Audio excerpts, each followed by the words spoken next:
Este vídeo es para demostrar que la transición española y la propia Constitución fue un engaño a todos. Últimamente nos están diciendo mucha gente española que los nuestros, los partidos independentistas, nos engañaron. En cierta manera sí, nosotros confiábamos en que llegarían hasta el final, fueran cuales fueran las consecuencias, y no lo hicieron.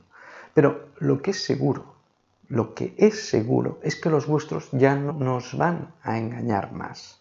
Engañaron a nuestros padres y a nuestros abuelos con la transición y con la Constitución, porque muchos de ellos sí confiaron ciertamente. Tampoco había muchas alternativas, también es cierto. A vosotros os engañaron, pero os siguen engañando, haciendo lo que les da absolutamente la gana, mientras os tienen distraídos con el tema de Cataluña y que la culpa es de los catalanes. En este vídeo verán que la transición no fue más que un lavado de cara a unas estructuras del sistema que solo favorecen a unos pocos. Y que no importa si son de derechas o de izquierdas, ni si hay monarquía o república, porque ni los partidos ni los políticos son los que mandan en España. Como tampoco lo eran en la época de Franco. Sé que es mucho más fácil engañar a la gente que hacerles ver que está siendo engañada. Yo me he centrado exclusivamente en este segundo propòsit. Així pues, empecemos. I quan va morir el dictador, la pressió popular va fer inevitable que Espanya s'encaminés cap a la democràcia. Els dos protagonistes del moment van ser el rei Joan Carles i Adolfo Suárez. Va començar la transició política i es van fer les primeres eleccions democràtiques. Feia 41 anys de les últimes. Muere el dictador y tenemos dos protagonistas, el rey y Adolfo Suárez. Los dos, no sé si lo sabían, provenían del régimen de Franco. Queda aprobada la ley y designado sucesor en la jefatura del Estado, título del rey, para en su día, el príncipe don Juan Carlos de Borbón y Borbón. En nombre de Dios y sobre los santos evangelios, juráis lealtad a su excelencia al jefe del Estado y fidelidad a los principios del movimiento nacional y demás leyes fundamentales del reino. Sí, juro lealtad al jefe del Estado y fidelidad a los principios del movimiento nacional y demás leyes fundamentales del reino. El rey juró fidelidad al movimiento nacional y a Franco. Por tanto, no lo hizo a un sistema democrático. El rey de la transición lo puso Franco, no la democracia. Que quede claro. Y eso nadie lo puede discutir. Como todos sabemos, Franco hizo un golpe de Estado al gobierno legal de la República Española en el julio del 36. Como todos sabemos, eso es ir en contra de la ley del momento, en contra de la legalidad, en contra de los poderes del Estado. Todos recordaréis este mensaje del 3 de octubre del actual rey de España. Todos hemos sido testigos de los hechos que se han ido produciendo en Cataluña, con la pretensión final de la Generalitat de que sea proclamada ilegalmente la independencia de Cataluña. Se han vulnerado de una manera sistemática las normas aprobadas legal y legítimamente, demostrando una deslealtad inadmisible hacia los poderes del Estado. Han quebrantado los principios democráticos de todo Estado de Derecho y han socavado la armonía y la convivencia en la propia sociedad catalana. Ilegalidad, ilegitimidad, deslealtad, quebrantación de los principios democráticos y socavación de la armonía y convivencia en la sociedad catalana. No obstante, su padre, cuando tomó el trono, no pensaba lo mismo sobre las ilegalidades, las deslealtades y romper la convivencia y armonía, en su caso, de todos los españoles. Quiero expresar en primer lugar que recibo de su excelencia al jefe del Estado y generalísimo Franco la legitimidad política surgida el 18 de julio de 1936. Ya lo han oído. Ya lo han oído, legitimidad política del julio del 36. Es decir, da legitimidad al golpe de Estado contra el gobierno legal y legítimo de la República Española, contra los poderes del Estado. Y claro, la muchedumbre franquista estalla en aplausos y ovaciones. Evidentemente no puede decir la legalidad, porque sabe perfectamente que lo que hicieron era ilegal. Algo que nos achacan ahora el rey, en su discurso al gobierno catalán y a los independentistas, cuando su padre legitimó un golpe de Estado que no rompió la convivencia. Eso hubiera sido lo de menos, sino que provocó miles de muertos, muchos aún en cunetas. Franco le dio el poder a Juan Carlos I y no a don Juan de Borbón. ¿Por qué? Si el sucesor al trono debería haber sido Juan de Borbón. Et pour vous personnellement, que représente le général Franco? Pour moi, c'est un exemple vivant, jour à jour, par son dévouement patriotique en service de l'Espagne. Et à part ça, j'ai pour lui une très grande affection et admiración. Pues porque el rey era un admirador de Franco. Lo dice claro, ¿verdad?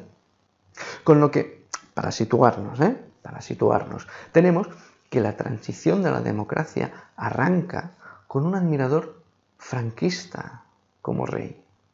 Y eso tampoco nadie puede negarlo. A pesar de los grandes sacrificios que esta tarea pueda proporcionarme, estoy seguro que mi pulso no temblará para hacer cuanto fuere preciso en defensa de los principios y leyes que acabo de jurar. Le général Franco est vraiment une figure décisive historiquement et politiquement pour l'Espagne. Il a su nous en sortir, résoudre notre crise de 1936. Après ça, il a joué politiquement pour nous en sortir de la Deuxième Guerre mondiale. Et à part ça, pendant ces derniers 30 ans, il a mis les bases pour un développement que dans nos jours, vous-même, vous pouvez constater. Pero no era suficiente para afirmar que todo estaba atado y bien atado. Vamos al segundo protagonista, muy importante en la transición española, Adolfo Suárez, primer presidente después de la dictadura. I aquests són els nous protagonistes que van entrar en joc en aquestes Corts Constituents. El primer ja el coneixem, és el guanyador de les eleccions, Adolfo Suárez. Adolfo Suárez era un home molt, tot i que provenia del règim anterior, era un home molt més, diríem, dialogant, molt més propici a arribar a acord. Jaume Sobraqués, uno de los 20 del Estatuto de Autonomía de Cataluña, lo dice: Suárez era del régimen, aunque dialogante. Pero quizás dudan que Suárez era del régimen. Veamos qué dice un fundador de Alianza Popular. La Unión de Centro Democrático se llamó Centro Democrático pues porque se le ocurrió a alguien que era bueno, pero a nadie engañaba. Si eran los subsecretarios y los secretarios de Estado de los ministros que formaban la Alianza Popular, si eran los mismos. Adolfo Suárez fue presidente de la Unión del Pueblo Español, que es uno de los 7 partidos que formaron la Alianza Popular. Eso nos despistó muchísimo y les despistó incluso a los que luego formaron, ¿verdad?, el gobierno con la Unión del Centro Democrático. Bueno, cuando yo me entero de que sale en la terna Adolfo Suárez, me dice Manolo Valdés, me llama por teléfono y me dice: este va a ser el presidente del gobierno. Bueno, nos parecía imposible. Cuando el rey dice que sí, que el presidente del gobierno va a ser Adolfo Suárez, yo recibo llamadas de teléfono, pero de todos, de Alfonso Osorio, de Marcelino Oreja, en fin, de toda aquella gente, ¿verdad?, que iba a formar parte de su gobierno. De su gobierno, para decirme, porque hasta ese momento Adolfo Suárez era nuestro. Era el presidente de uno de los partidos que formó Alianza Popular. Claro, de la Unión del Pueblo Español. Era uno de los nuestros. ¿A quién querían engañar? Todo indica que Suárez engañó a Alianza Popular. Quizás alguno de ustedes tiene dudas y cree que Alianza Popular pues no era una continuidad del régimen. No sé si fue más difícil formarla, esa alianza, o desvincularla de la imagen del franquismo. Desvincular la Alianza Popular de la imagen del franquismo en la sociedad. No tratábamos nosotros de desvincularla, pero es que la sociedad en aquel momento era franquista. Alianza Popular no quería desvincularse de Franco. Lo dice claro, la sociedad era franquista en aquellos momentos. Con lo que creo que la duda ya se ha esclarecido. Y me hace gracia cuando dice en la sociedad de aquellos momentos. Y en la actual también, y no solo en la sociedad, sino en sitios de poder y de justicia, presuntamente, claro. Y si no, que me digan por qué cuando alguien toca al generalísimo del Valle o intentan investigar los crímenes franquistas, como fue el caso del juez Garzón, saltan los tribunales que en teoría deberían ser imparciales. A algunos les interesaba más Suárez que a cualquier otro. Ante el rey y el presidente de las Cortes y del Consejo del Reino, señor Fernández Miranda, don Adolfo Suárez González jura el cargo de presidente del gobierno espanyol. El juliol de 1976, el rei nomena president del govern un jove polític provinent del règim franquista, Adolfo Suárez. Joan Carles creu que portarà millor la transició cap a la democràcia que no pas el seu antecessor, Arias Navarro, a qui el rei considera un desastre sense paliativos. Me estás cogiendo en un momento tonto a mí, me parece, porque me estás... ¿Le otorga también una legitimidad a esta monarquía, a la corona, al rey? Claro, y lo meto por una razón que no lo voy a contar. Pues es simplemente que cuando la mayor parte de los jefes de gobierno extranjeros me pedían referéndum monarquía república. Claro, eso era peligrosísimo en ese momento. Las encuestas y pedían. Claro. Y era Felipe el que nos estaba diciendo algo que pillaba. Entonces yo metí la palabra y la monarquía. Y de aquella manera... que había sido sometido a referéndum. Claro. Vaya, el rey prefería a Suárez, ya habéis visto por qué, ¿no? Suárez tenía claro que de referéndum, de la monarquía, nada de nada, todo decía que la perdíamos, lo dije claro. Así que metió la monarquía directamente en la Constitución. Permítame este pequeño inciso, que hay que ver el miedo que da a todos los gobiernos a hacer referéndums. Hacer referéndum cuando creen que lo pueden perder, claro. Este fue otro gol que os coló la transición. Un gol, no obstante, necesario para seguir con las estructuras del régimen y su control. No obstante, ¿a qué venía ese cambio tan brusco, tan repentino, a tanto diálogo y a buscar acuerdos, cuando hemos visto que todos eran descendientes del régimen? Franco fue un dictador cuya única finalidad fue durar el máximo tiempo hasta morir en el poder, y subordinó todo absolutamente a esa finalidad.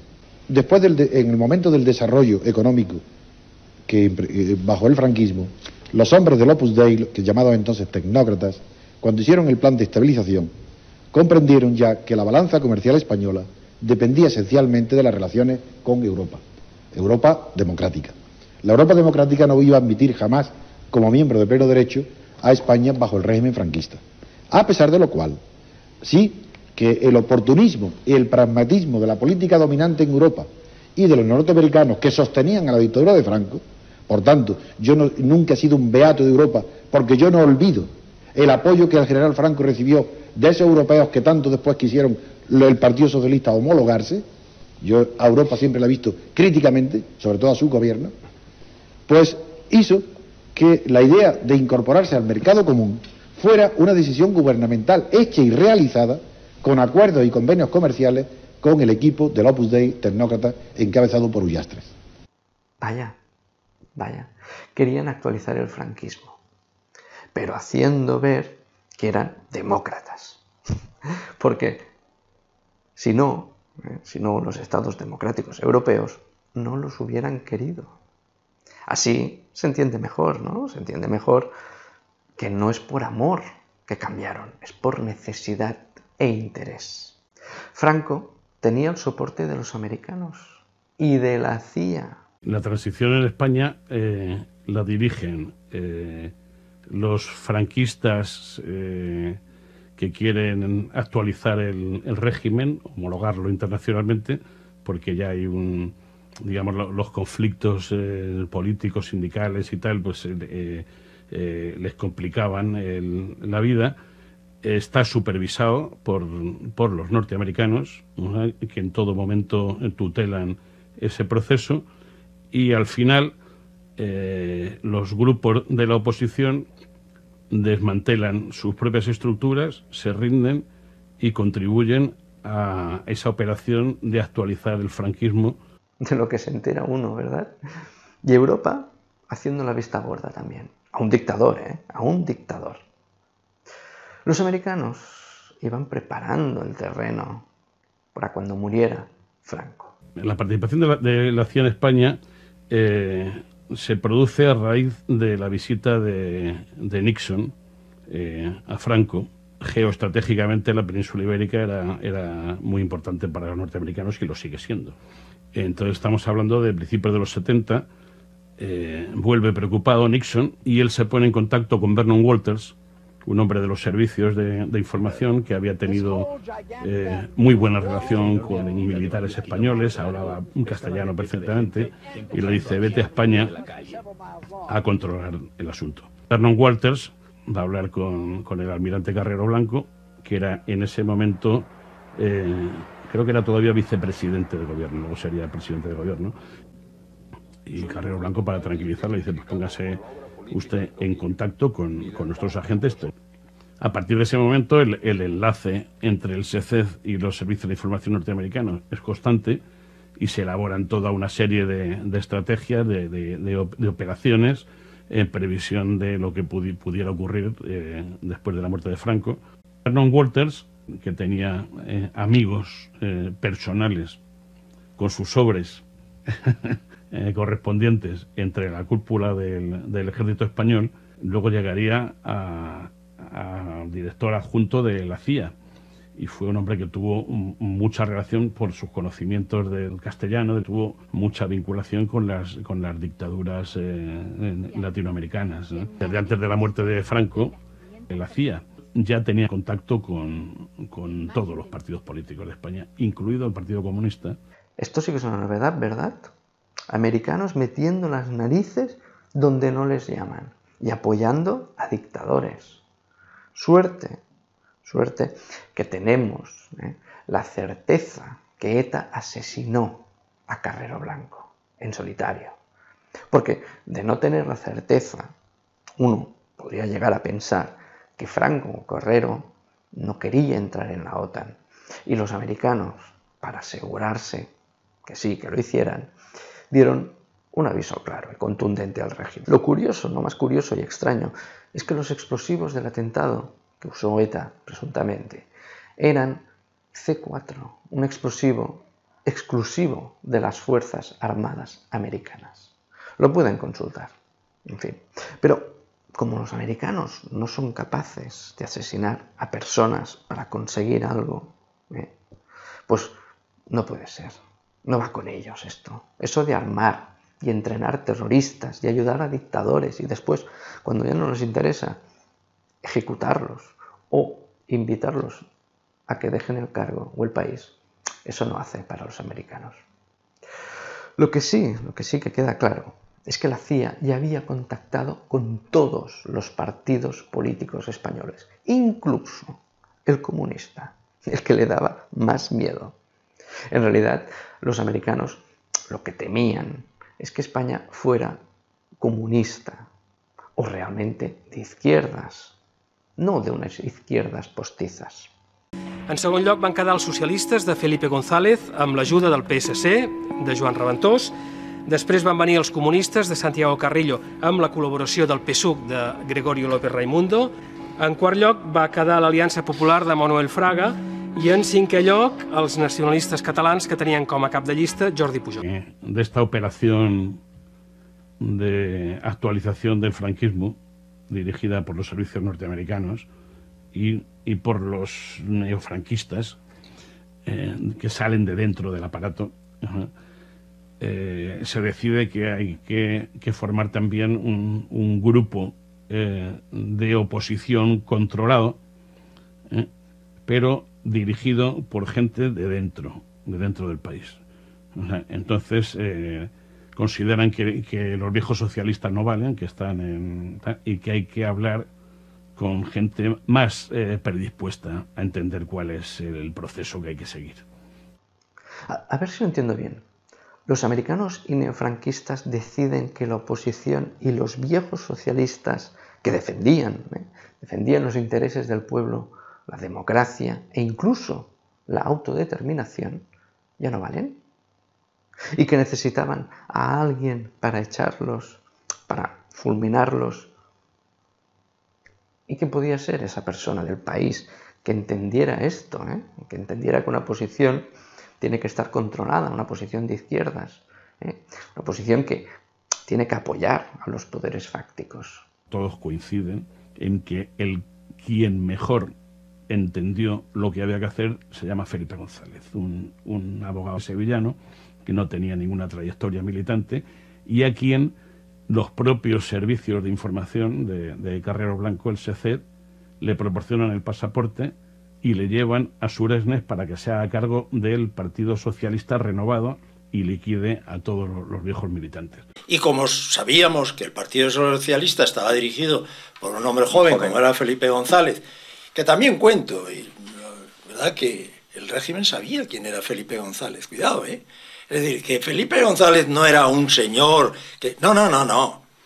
Yo entonces estaba en el Nuevo Diario, ¿verdad? Y en el Nuevo Diario, pues naturalmente nos enterábamos de las cosas. Y entonces el ministro de Información nos llamó para decir que por favor que no lo dijéramos, que el régimen sabía de sobra quién era Isidoro. Que no hacía falta decirlo. Y que lo quería mantener, cuidado. En ese anonimato. Es decir, que para el futuro, el régimen, todavía, el régimen de Franco, sabía que algún día tendría que venir el socialismo y que la persona esa era mejor que fuera Felipe González que no fuera cualquier otro. Entonces, me estás diciendo que el régimen cuidaba un poco a Felipe González porque pues decía, si tiene que llegar el socialismo, que sea con Felipe González. Pues naturalmente. Que usted ha planteado, si tengo conocimiento, que Franco protegiera de algún modo al Partido Socialista Obrero Español, que no tenía nada que ver con el de Toulouse, el de la República y el del exilio. No tengo conocimientos. Los únicos conocimientos que tengo son que en la clandestinidad el señor Fraga, se nos sorprende a la policía, cuando se firmó el documento de fundación de la Plata Junta, detienen a 10, a 7, 8 personas, entre ellos al señor Solana, al señor Raúl Morodo y a Marcelino Camacho, y nada más que llegar a la Puerta del Sol, el señor Solana y el señor Raúl Morodo son puestos en libertad, cuando tenían puesta la misma firma que nosotros, y nosotros fuimos a la cárcel. Luego, evidentemente, el franquismo, viviendo Franco, ya hacía una discriminación en la clandestinidad y al Partido Socialista Obrero Español, a sus dirigentes, estos jóvenes los trataba con guante blanco. También sé que la policía tenía órdenes, captadas por nosotros en las escuchas, que el nombre de Isidoro no se le detuviera en las manifestaciones. Entonces, se detenían a personas que iban con Isidoro de otros partidos, pero Isidoro no. Luego yo estaba en la cárcel, y en la cárcel había detenidos políticos, en la época que yo estuve, aproximadamente unos 400. Y estaban todos los partidos políticos, incluso gente de la derecha, y no había uno solo del PSOE.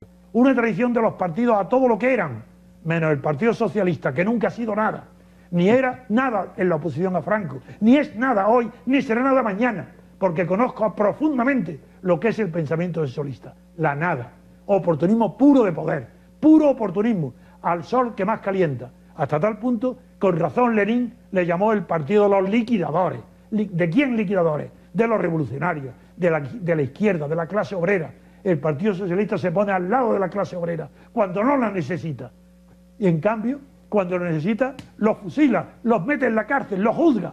Ese es el Partido Socialista. De él nunca esperé nada. En la Junta Democrática yo nunca esperé, ni tuve confianza ninguna en Felipe González, que se hacía llamar Isidoro por la policía de Franco, mientras los demás nos exponíamos a ser matados, asesinados, encarcelados, amenazados, y él tranquilamente yendo en las manifestaciones protegido por la policía. Hombre, Isidoro, claro, Isidoro, Felipe González, incluso lo dice el señor de Alianza Popular, lo protegía el régimen, le interesaba al régimen y a los americanos. En cuanto a que el felipismo sea una cobertura, que es la última pregunta, para que los elementos fácticos de la dictadura hayan continuado en el poder, diré nada más que de eso sí que hay pruebas evidentes, lo saben todas las estadísticas y la sociología. El ingreso masivo de militantes en el PSOE ha sido la pequeña burguesía y los pequeños agricultores campesinos, que era la clientela del fascismo, del franquismo. Esos han entrado en masa, esos están hoy en el PSOE, eso es sabido. Vaya, los afiliados socialistas eran afines al régimen. La pequeña burguesía y pequeños agricultores y campesinos eran clientes del fascismo. Por tanto, los que tenían voz y voto eran franquistas también. Franquistas haciendo de oposición. La estructura de poder en España, no la política, la visible, la que se ve, sino la real, la verdadera, sigue siendo exactamente igual que la última etapa del franquismo. Es decir, que la banca es la que tiene todo el poder. En la época del monetarismo, que hay una propensión universal a la liquidez, los altos intereses hacen que la banca privada tenga los beneficios más altos que ha tenido nunca, ni bajo Franco. Y tiene todo el poder. Y eso se ve en que son los héroes de la prensa, de los medios de comunicación y los dueños de todo, la banca. Es evidente que hay una estructura de poder empresarial de la banca y las grandes industrias multinacionales que han venido a apoyar en la banca y la industria también apoyan al felipismo. Por tanto, sí puedo decir que hoy el gobierno de Felipe está apoyado en estructuras de poder que son las mismas sociológicamente, económicamente, que apoyaron al general Franco. La banca, el poder, los que mandan realmente en España, quienes tienen el control de los medios y las grandes industrias internacionales. Y los que apoyaron el felipismo son los mismos que económicamente apoyaban a Franco. Felipe sabía que si se portaba bien y no hacía socialismo, tendría la vida asegurada. Vamos a hablar de la hambre, de la miseria y los problemas de Andalucía, de las redes sociales y toda la historia que estáis montando ahí. A ver si nos enteramos, que hay necesidades más que las que estáis hablando.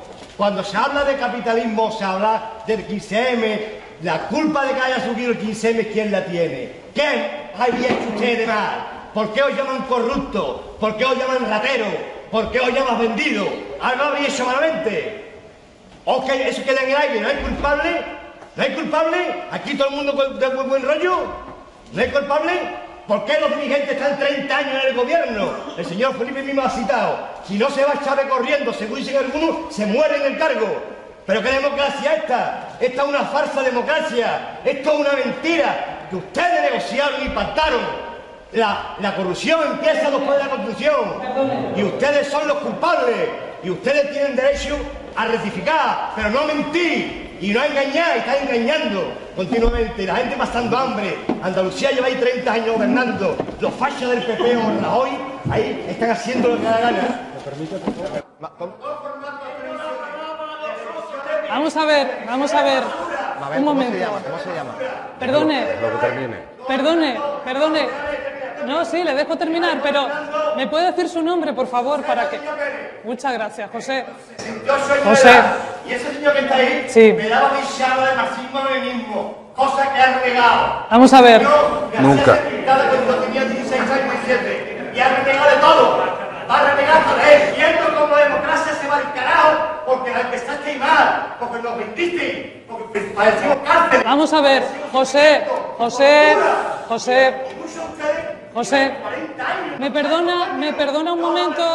José,